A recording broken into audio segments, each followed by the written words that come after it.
नमस्कार दोस्तों, मैं रवि कुमार शर्मा आपका स्वागत करता हूं हमारे YouTube चैनल एग्ज़ाम आर पार में।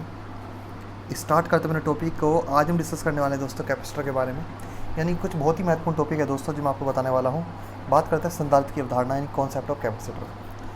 अब सबसे पहले देखिए कैपेसिटर हमारा तो क्या है, बात करते हैं इसकी दोस्तों एक डेफिनेशन की देखिए दो धातु चालक प्लेटों के मध्य स्थापित परावैद्युत माध्यम यानी डाइलेक्ट्रिक मीडियम वाली युक्ति जो विद्युत की मात्रा यानी आवेश को विद्युत विभव के रूप गुणक में संचय करता हो संधारित्र कहलाता है।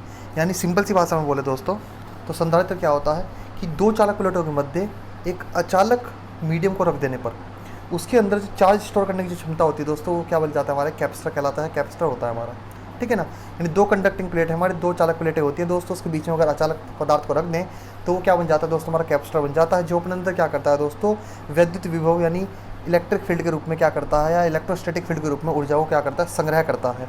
एक क्वेश्चन पूछा जाता है कंपटीशन में आपसे कि जो हमारा कैपेसिटर होता है उसके अंदर जो ऊर्जा जो स्टोर होती है किस किस रूप में होती है, जो एनर्जी को स्टोर करता है दोस्तों वो किसकी फॉर्म में करता है, तो वो करता है हमारा इलेक्ट्रोस्टैटिक फील्ड के रूप में दोस्तों, ठीक है ना। ये महत्वपूर्ण पॉइंट है और ये आप लोगों को याद रखना है, किसके रूप में, आपका इलेक्ट्रोस्टैटिक फील्ड के रूप में क्या करता है, ऊर्जा को संग्रह करता है हमारा। अब देखते हैं इसमें अगला पॉइंट कि किसी संधारित्र का वह गुण जिसके कारण वह वोल्टेज के परिवर्तन का विरोध करता है संधारित्र की धारिता यानी आपका कैपेसिटेंस कहलाता है दोस्तों, ठीक है ना। यानी किसी संधारित्र का वह गुण जिसके कारण वह वोल्टेज के परिवर्तन का विरोध करता है संधारित्र की धारिता यानी कैपेसिटेंस कहलाती है। कैपेसिटर जो होता है दोस्तों आपका वोल्टेज का अपोज करता है और जो आपका इंडक्टर जो होता है आपका वो करता है आपका करंट का अपोज। तो दोनों में आपको डिफरेंस याद रखना है। कैपेसिटर करंट वोल्टेज का अपोज करता है, इंडक्टर हमारा करंट का अपोज करता है। तो दोनों आपको याद रखना है, दोनों से क्वेश्चन पूछे जाते हैं। अगला पॉइंट देखते हैं कि संधारित्र के आवेश संग्रह करने के गुण को संधारित्र की धारिता कहते हैं दोस्तों। धारिता क्या होती है हमारी कि संधारित्र के आवेश संग्रह करने के गुण को, यानी कोई कैपेसिटर है जो अपने अंदर चार्ज स्टोर करने का उसका जो गुण है वही क्या कहलाएगा, उसकी संधारित्र की धारिता कहलाएगा। धारिता को हम बोलते हैं इंग्लिश में आपका कैपेसिटेंस बोलते हैं। अब देखिए ये आपसे पूछा जाता है कि 1 माइक्रोफैरड बराबर कितना होता है दोस्तों। 1 माइक्रोफैरड बराबर होता है आपका 10⁻⁻6 फैरड के। 1 नैनोफैरड कितना होता है, 1 नैनोफैरड, नैनो देखिए इसके नाम के आगे नैनो यानी 10⁻⁹ फैरड, ये आपको याद होना चाहिए। और 1 पिकोफैरड कितना होता है दोस्तों, 1 पिकोफैरड बराबर होता है आपका 10⁻12 फैरड के होता है। ये इतना आप लोगों को इसमें याद रखना है।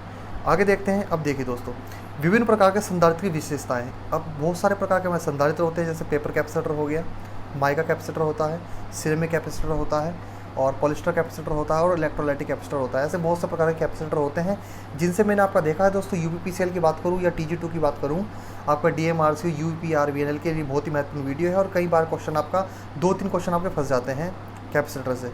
आप ये पॉइंट याद रखेंगे तो इससे बाहर कोई क्वेश्चन आपका नहीं पूछा जाएगा। आपको ये नोट कर लेना है और ध्यानपूर्वक इसको देख लेना है।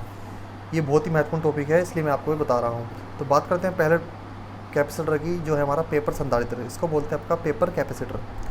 अब पेपर संधारित्र क्या होते हैं दोस्तों, पेपर संधारित्र वह संधारित्र होते हैं हमारे जिनमें संसेचित कागज वो होता है दोस्तों हमारा इम्प्रीगेटेड पेपर होता है हमारा, जिसमें प्रविद्युतांक इसका आपका kV/mm में होता है। मैंने आपको डाइलेक्ट्रिक स्टंट बताई थी आपको, इसकी मैं एक अलग से टेबल बनाऊंगा जिसमें आपको उसके प्रविद्युत पदार्थ होंगे हमारे और उसका प्रविद्युतांक होगा, उसकी रेंज कहाँ से कहाँ तक होगी। जैसे पेपर है हमारा तो उसकी रेंज कहाँ से कहाँ तक है दोस्तों, 2 से 6 के लिए है, यानी 2 से लेकर 6 तक को प्रविद्युत के रूप में प्रयुक्त किया जाता है, ठीक है ना। किसके रूप में, संचित कागज के रूप में दोस्तों। उसकी वैद्युतांक कितना है उसका हमारा 2 से 6। कई बार आपसे वैल्यू डायरेक्टली पूछ लेगा कि पेपर कैपेसिटर की जो वैल्यू होती है प्रविद्युतांक होता है कितना होता है, 2 से 8 होता है, 2 से 10 होता है, 5 से 10 होता है, 1 से 5 होता है, 2 से 6 होता है। तो कितना होता है दोस्तों, 2 से 6 होता है। बस ये आप लोगों को यही पॉइंट्स में याद रखने हैं। अगले पॉइंट पे चलते हैं कि पेपर संधारित्र की धारिता की रेंज क्या होती है दोस्तों, आपका 0.0005 माइक्रोफैरड से 10 माइक्रोफैरड तक होती है। रेंज से कई बार क्वेश्चन पूछा जाता है दोस्तों, आपका रेंज से कई बार आपको क्वेश्चन पूछा भी गया है, क्योंकि जो आपका यूपीपीसीएल जो होता है, आपका यूपीआरवीएनएल की बात करूँ दोस्तों, तो एक इसका लेवल जो होता है थोड़ा अच्छा रखा जाता है।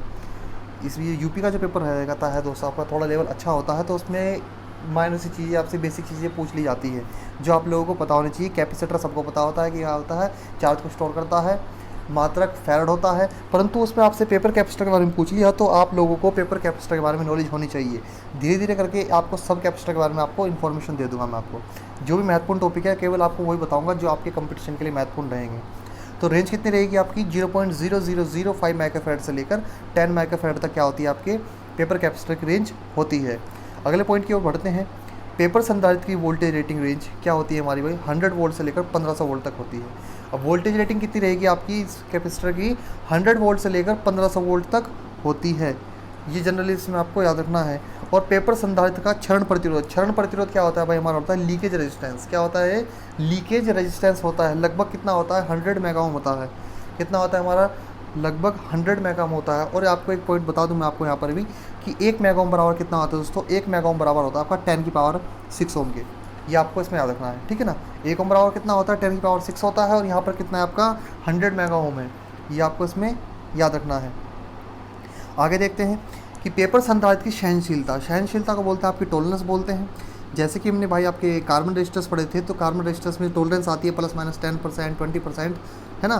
तो इसी प्रकार से आपका संधारित्र जो होते हैं भाई, इनकी भी क्या होती है, एक टॉलरेंस होती है। तो पेपर कैपेसिटर की सहनशीलता टॉलरेंस कितनी रहेगी, ± लगभग 10% होती है।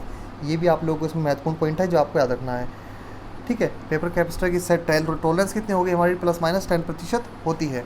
अब बात करते हैं पेपर संधारित्र द्वारा कम आकार में अधिक धारिता प्राप्त की जा सकती है। स्मॉल साइज़ में दोस्तों आपका धारिता क्या हो सकती है, हम ज़्यादा प्राप्त कर सकते हैं किसके द्वारा, पेपर कैपेसिटर के द्वारा।